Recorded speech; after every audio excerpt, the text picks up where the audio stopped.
Hello and welcome to the NBA Outlet presented by OTGBasketball.com. Make sure you follow OTG on Twitter at OTGBasketball. Also hit that subscribe button. I'm your host, Nick Fay. With me is my guy, Kory Waldron. How you doing, Kory? Happy holidays, Nick. It's our first after Christmas podcast, and I'm back. I'm glad to be back at work. Took a week off. That was probably like the longest break we've had since maybe like August. So it's good to be back, though. Happy holidays and Merry Christmas to anybody who celebrates. Kory, any good NBA gifts you got this year? NBA gifts? No, I didn't get any good NBA gifts. But I got a Fire Stick, which now I can watch the NBA app on. So it just advanced. It just made me a little bit easier to watch and the NBA now. Indirectly related to the NBA, that works. I was lucky enough to get some Nets tickets, so I'm pretty happy about that. What game? January 1st. So I'm starting off the new year in Barclays Center. Ironically enough, I'm going to see the Orlando Magic against the Nets once again. So hopefully same thing. They pick up a win. I got a nice Nets like ice cup, which is pretty nice. Also picked up, I got a gift of the book Basketball and Other Things by Shea Serrano. So bastard. Yeah, so I was pretty happy. I got a signed version too, which is kind of cool. That is cool. He's a great writer. That's one of my favorite. Yeah, honestly, like multiple people have asked me, like, "Oh, have you read this book yet? Have you checked it out?" And I was like, "No."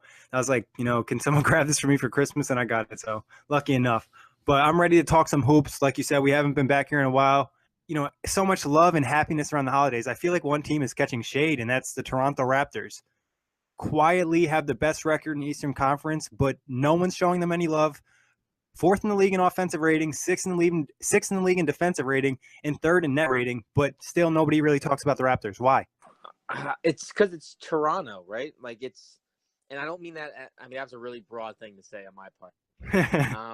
But we know Toronto for what they've done in the playoffs, and I just think as of a lot of people, we have that kind of what have you done for me lately in the biggest stage of the season, and for me, like whenever I think about the Raptors, I think about DeRozan and Lowry being ineffective in the playoffs. We know they have great regular seasons. Dwayne Casey always seems to get the most out of his guys during the regular season. They're always that 1, 2, or 3 seed. We always say this could be, the team to take out LeBron and maybe become the best team in the East. We have the same sentiments every year. They just never come to fruition when playoffs come around. And I just think that's why no one's really paying much attention to this. Even though, like you said, statistically, they're leading in a lot of categories. DeRozan was 13 for 20 last week from 3. He's expanding his game to areas that we haven't seen him done in the past. Lowry has been really good. OG Anunoby has been really good as a rookie. So there's a lot of good things. It's just, it's still early and they need to produce in the playoffs. Agreed. They left that sour taste in your mouth, especially not just one season, but the last few seasons. Haven't been that great. But this year, I think it might be a little bit different because they changed their system. Now it's not as much iso ball. There's a lot more movement, a lot more team ball. Like you mentioned, DeMar DeRozan's trying to expand to 3 a little bit. Also, they've had a little bit of bad luck, I would say, going to the playoffs. It seems like every year, Lowry's got some type of wrist injury or somebody's banged up or something. So maybe this year they can get healthy. Do you think they have a better chance this year in terms of like advancing or, as their best shot in the past? I'll say it's not. I mean, their best shot is not passed only because DeRozan is not, he's in his prime. Like he's getting better. Anytime your best player is still evolving in his game, your best shot is not passed. So I don't think they're out of that window yet. Lowry is nearing the downfall to his career because of his age, but he's still playing really well. I think they still have a chance, but the window is now between 1 and 2 years. Yeah, I think one thing that really helps them this year is their bench. This year, 14th in the league in bench scoring. Last season, 26th in the league. They have a ton of guys that are really, helping them out and improving, like Jakob Poeltl, Norman Powell, CJ Miles, Pascal Siakam, Frank Van Leet, DeLon Wright. Like, the last 2 years, the Raptors have had pretty much a terrible bench. This year, they have a couple pieces that they can actually play, and I think that'll help them come playoff time because, like I mentioned, they've had injuries in the past, so now maybe they can get a little bit more rest for DeRozan, Lowry. Obviously, Ibaka's getting up there in age, and you mentioned OG Anunoby, and he's one guy that's young, and he wasn't even 100% going to the season, so he's somebody who can get better as the season progresses. Yeah, he's been one of the rookies to impress early, especially because, like you mentioned, He was coming off an injury. His offensive game was kind of raw. No one really knew what he can contribute. And he's been a great wing defender. They got PJ Tucker last year to play defense, and it was okay. It didn't obviously last long term, but OG has kind of been that defensive stopper that they need off the bench. Yeah, agreed. And he's definitely been that guy. Now he's even in the starting lineup. So it's a pretty interesting thing in Toronto. Who do you think they can beat in the Eastern Conference in terms of a playoff series? Not saying that you pick them to win, but they could beat them in the series. Can they beat a Washington Wizards in a 7-game series? See, this is my one problem with them. All right, so they're 12-1, right, in their last 13 games. Only one of those wins has been over a team over 500. So they're beating up the weaker teams, which is fantastic. It makes those stats you mentioned earlier look great. But they have losses to the likes of the Knicks, the Celtics, the Wizards, the Warriors, the Spurs. They have losses against the top teams, which obviously it's early, so who really cares that much? But I don't know, Nick. I don't think they can beat the Wizards, the Celtics, or the Cavs in a 7-game series. I think a Raptors Bucks series would be really interesting. But I don't think they can beat one of the top teams yet.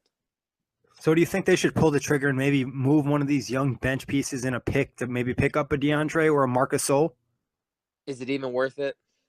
That's my hardest point to this. Is it worth it? I mean, obviously, they need help down low. So if you could get a Marc Gasol and you don't have to give up a lot, then yeah, I mean that definitely helps your chances. Because Valanciunas, one night he's a 20 and 15 guy, and then the next night he gets 20 minutes and he barely breaks double digits. Their big man, and even Ibaka. Ibaka's had a really up and down season. He's not playing up to that contract. They could definitely use, like you said, a Marc Gasol or a big man, but I just don't know if they can get somebody with what they had talent-wise. What's the highest ceiling this team can get, if they do make a trade? Could they beat a Boston or a Washington if they add one of those guys? Or is it still not at that level and Cleveland's still just way ahead of them and they might as well just keep the young guys and kind of build moving forward? I mean, a piece definitely helps. I mean, actually, all right, let me digress a little bit. If DeRozan plays like he is now, expanding from the 3-point range, they're going to give the Celtics and the Wizards a run for their money without even making a trade. If they add a trade, then yeah, Nick, I think they could be a team like Washington or Boston, only because, like you said, they're getting contributions from young guys. Their stars are playing at decently high level. So an addition of, I don't know, a Jordan Clarkson, I'm just throwing out a random name, that could really propel this team to the next level. Yeah, so I think maybe they do add a piece, and it depends on what their goal is. Maybe they want to take one more shot at Cleveland and think they could push it to 7 this time, and maybe they think they can attack that Cleveland defense. I think, like you said, a lot depends on DeRozan. Lowry in the playoffs, obviously we know Lowry's been all-time one of the worst playoff performers. Some of that's been injury, but some of that's just been his performance. And then also, is the bench going to stay, progressing moving forward? And are they going to follow the system when it comes playoff time? Or are they just going to go back to iso ball? I think there's a lot of factors, and we'll kind of know more about the Raptors as the season progresses. And like you said, they have the opportunity to probably make a trade without losing too many young pieces. So I think they might pull the trigger on a smaller deal, maybe not that Marc Gasol or DeAndre Jordan, but maybe another bench piece or just a solid player to add to the rotation. A side note, too, is Dwayne Casey's job. His job in Toronto is on the line this year. They can't afford to have a lackluster playoff series that I think they're going to have. If they struggle in the playoffs again, I don't think Dwayne Casey makes it to next year. Yeah, that's a very good point. Obviously they've had a lot of regular season success, but you have these two really good, backcourt players you expect to, propel forward. So if he does have a first round knockout, I think he does lose his job. But if he goes the second round and loses to a Washington or Boston in a good series, then maybe not. And definitely if he goes to Eastern Conference Finals, I think he's safe. Yeah, I think you have to. If he makes it far, he'll be okay. A first round exit, and the Marvin Lewis of the NBA is out. Yeah. But talking about trades, we're going to play a little trade percentage game. So what I'm going to do is I'm going to give you a player, and you're going to tell me the percentage chance of him being traded this season. A guy we already mentioned, Marc Gasol. Marc Gasol, I'm going to say as of right now, 17%, only because, they've been adamant about not wanting to trade him or Conley. They're still a scrappy ball team with Tyreke Evans alongside of Gasol. So I'm going to say 17%. 17% for Gasol. Reports did come out recently that they have maybe moved a little bit in towards of possibly moving them. We're going to stay in Memphis, though. Mike Conley. Mike Conley, I'll say a little bit more. I'll say 20%. All right. There's more people who would want a Mike Conley over a Gasol. Yeah, agreed. Gasol's age is a little concerning, and I think people are a little concerned with his attitude, and obviously he isn't having his best season. But a guy I know that you like this season, Tyreke Evans. If they're going to blow it up, Tyreke Evans is a six-man or, even a starter at this point that any team would want. I'll say 35% on Tyreke Evans. 35%. I think he could be a nice piece to a playoff team if they want somebody to create off the bench. Maybe a team like Washington. Really good. The contract, Nick, is really good. Yeah, that's a big piece too. I wouldn't be surprised. Like, look at Washington. They really need a playmaker for that second unit, especially when John Wall's out. It just seems like that's an issue. That's a place I wouldn't mind seeing him. DeMarcus Cousins. It was a lot higher a month ago. I'll say 25%, though, only because you're not going to want to lose him for nothing if you continue to be at this mediocre stage. All right. Staying in New Orleans, Anthony Davis. 0% chance that they trade him, at least this season. Maybe next year, not this year. All right. Moving over to LA, a guy that you like, Julius Randle. Julius Randle, I'm going to say 45%. Yeah. Kyle Kuzma did it again yesterday. He dropped 30-plus points. He's just earned that power forward position. I think they got big eyes at a center position as like maybe DeMarcus Cousins in the offseason. So I don't think they're worried about losing Larry Nance Jr. or Kuzma and his Randle odd man out. Yeah, and shout out to Jack Manuel. He just wrote an article about Julius Randle being traded to the Mavericks. Another guy he mentioned that article, Nerlens Noel. Percentage on him. It's hard to gauge because I don't know what the value is in Noel. But he's 23, so there's a lot of teams that will take the risk. So I'll say 60% chance, especially because his relationship with the Mavericks has really gone down the drain this last month and a half. Yeah, I agree very much. I think obviously they want to move him and try to get something, but like you said, his value isn't high, but they didn't really offer trade a lot to get him, so maybe they can get something back in return. Same thing with Randle, they're trying to get something before he's out of town. But moving back to LA, another player you like, Jordan Clarkson, chances he's moved this year. I mean, the reports just came out, last week or the week before, that they're now looking at getting his contract off the books to get another max player, which I think is a terrible idea. I would keep Jordan Clarkson. But I'm going to say 40% chance. I think Magic's really going to look to shop him. Yeah, I think the Lakers definitely make a move when they try to open up some space and get some value for some guys before they can't. How about DeAndre Jordan? I mean, with Blake Griffin nearing a return, I don't know if you saw the highlights of Blake they practiced, and that kind of hurts this trade value.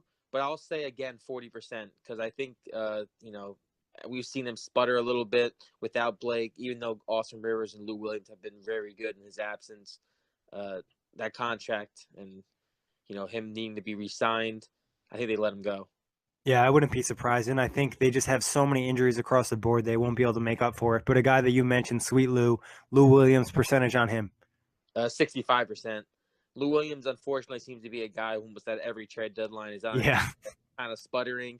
And who doesn't want instant offense? Another guy, like you mentioned, the Wizards could possibly use, or even a team like the Raptors, if they wanted to get some depth and some scoring punch. Lou Williams. He's played in Toronto before, too. He won Sixth Man of the Year there. Yep, as Drake would say, six man like Lou will. Yep. So Lou, and like you said, he's always a guy that's talked about, and he can kind of give any team some instant offense. All right, let's get a few more in here real quick. Evan Fournier, do you think Orlando tries to move him? After the hot start he has, man, I know he's hurt now. He's really dwindled down. I'll give that a 30% chance because I just think Orlando is at that.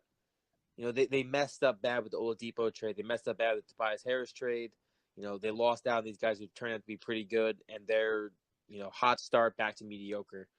So I wouldn't say it's off the table. All right, we'll go with 2 stars before we leave. Paul George. After the recent stretch, 15%. I don't think they get a lot back in value anyways if he is going to leave and go to LA.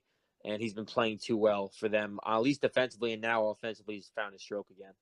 Yeah, and they would have to get some really good value because they'll look pretty bad, especially after Oladipo trade and Oladipo taking off for your squad, Indiana. And I think they need to take their shot with Paul George. Obviously, they've seen some really high ceiling moments like beating Golden State and showing stretches of being dominant. So I think they keep that party together. What about Kemba Walker? I'm gonna give Kemba Walker a 55% chance. I think Oh, it's now over a little bit more than a coin toss. Charlotte's on the way down. Trey Young is getting a lot of attention right now in college. I think if Michael Jordan's smart, he'll just blow it up.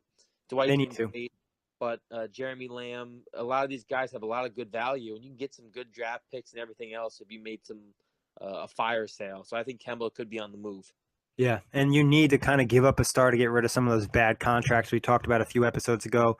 I got one more actually, non-star player Ricky Rubio. He's always a guy mentioned in trade rumors. Um, I'm going to say only 20% for this. And I'll say that because, Ricky Rubio, obviously his shooting is up and down, but Gobert has been in and out of the lineup. For Ricky Rubio to really be successful, he needs a kind of big man for the pick and roll.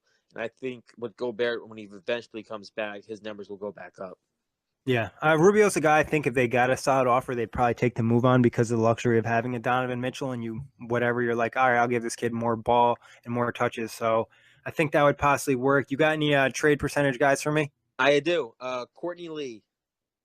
Oh, I'm going to go at 33%. I think there's about a third of a chance the Knicks move him because I think at some point in the season they'll start to kind of lose games. They have a really tough stretch coming up and they'll realize, let's get good value for Lee because he's super hot right now.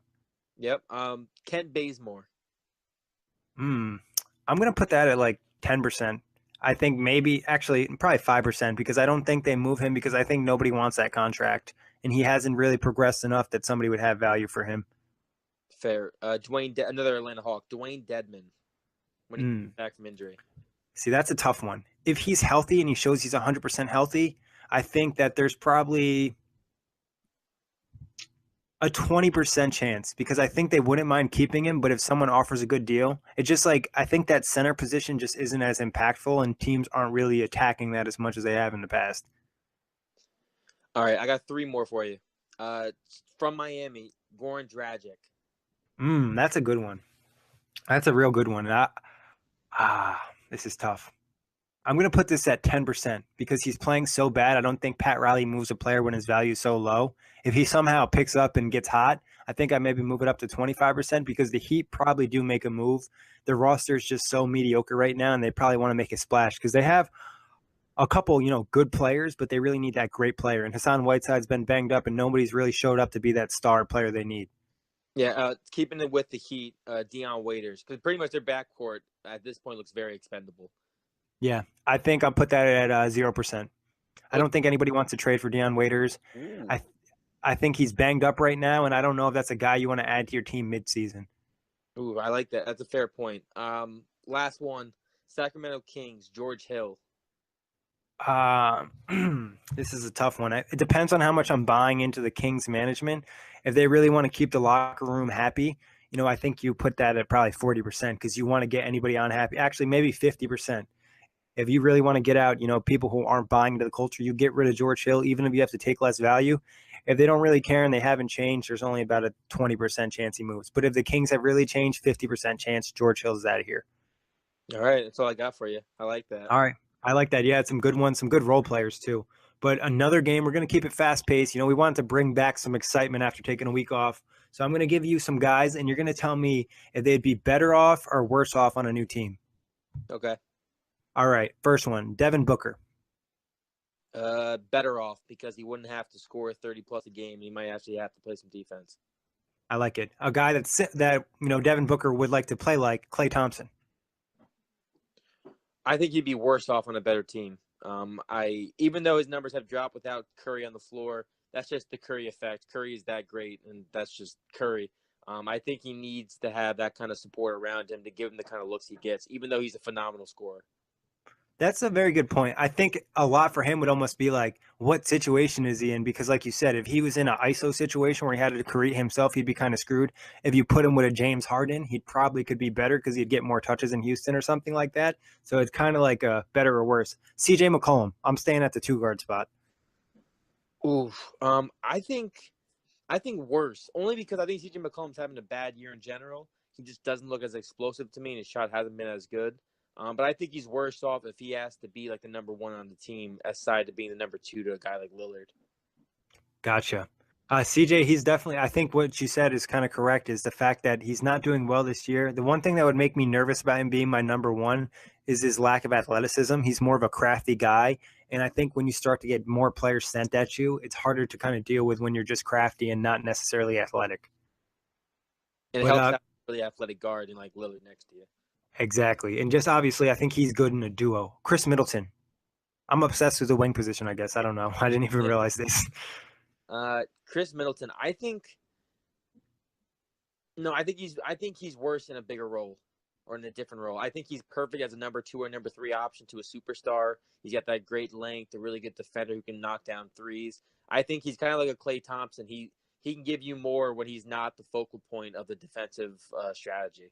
Yeah, I disagree on this one. I think he would be better off. I don't think necessarily as moving up in an option, but I think out of a system like what they're doing in Milwaukee, I feel like it's just so inconsistent, everything. If you put him in a team where that was like so high motion and shot a lot of threes, like somewhere like a Golden State, a Houston, or even like a Brooklyn, I think you would see a lot of like high numbers from him, because the way this kid can shoot the ball and he can work in the post, I think he hasn't been able to unlock his game completely in Milwaukee. Damn you, Jason Kidd. Yeah, damn you, Jason Kidd. All right, DeAndre Jordan. He's better on a team With a point guard. Yeah, I mean, clearly a point guard is key for DeAndre. But I think if you just put DeAndre on any team that has comparable NBA players, like shooters and guys who drive, because DeAndre Jordan can only do a few things. He's very much like a younger, more athletic Tyson Chandler. You know, he's going to give you rebounds, going to give you blocks, and he's going to throw down the ball. So he just has to be in a system that allows that, and almost any, half the NBA teams could have a DeAndre Jordan slide right into their role and be perfect. Yeah, I think DeAndre's a guy you can definitely add. He's a complementary player, as long as you have shooters, like you said. I think having shooters on the floor is the most important thing when you have a player like DeAndre who has no jump shot whatsoever. All right, Kawhi Leonard. Worse. I'm never gonna say someone's better. System. I can't do that. I feel like he's got cameras in here watching me right now. He's like, "What'd you say, Kory?" No, Anthony Davis. Better, only because New Orleans Pelicans training staff is terrible and he can't stay healthy, and no one stays healthy down there. Yeah, and I think their management team sucks too. They haven't given him much of anything other than Cousins. Look at this too. Eric Gordon left, has been healthy ever since. Tyreek Evans left, has been healthy. I know that's like short sample size, but it's just interesting how guys can't seem to stay healthy there. Yeah. So I think he'd be better off elsewhere, especially just like you said, management in general is pretty shitty. Yeah, and I think at some point another team would have able to get him some, competent surrounding players. Not saying like Drew Holiday and DeMarcus Cousins are terrible. It also just took mad long to get Cousins, and Holiday's been banged up, and it's like they never have had a complete team where he's had an opportunity to actually be, a top 5 seed in the West. And you surround them with mediocre talent. Yeah, and bad contracts, and like you took a lot of risk on guys like a Solomon Hill who's, nothing crazy, and you send a lot of money to him, and just like a ton of mistakes across the board. All right, how about Dirk Nowitzki right now?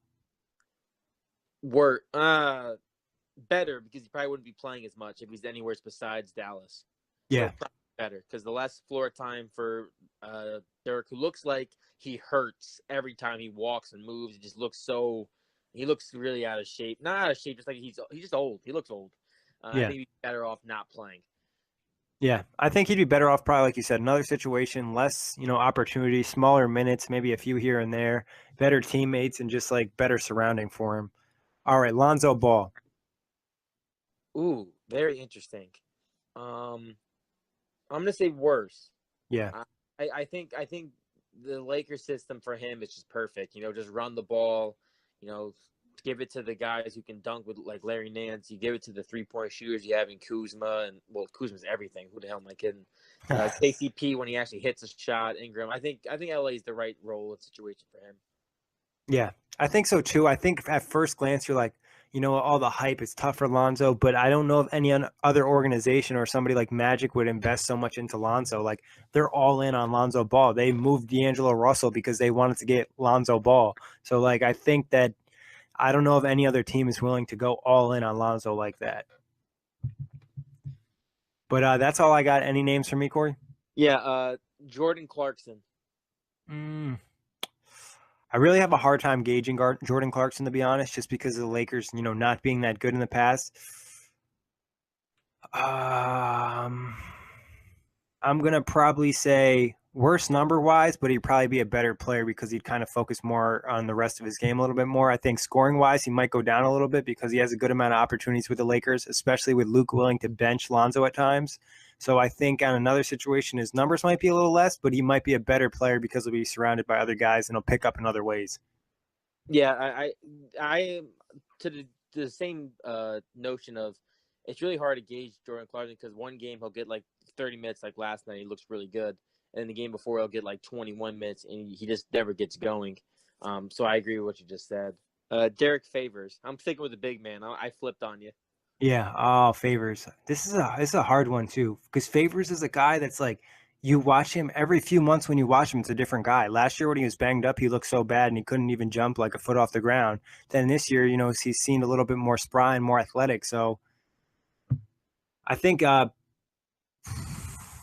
think he'd be worse. I don't think he would be any better. And I think in Utah he's pretty comfortable. And I don't know if any other team would kind of cut him the slack that they do. All right.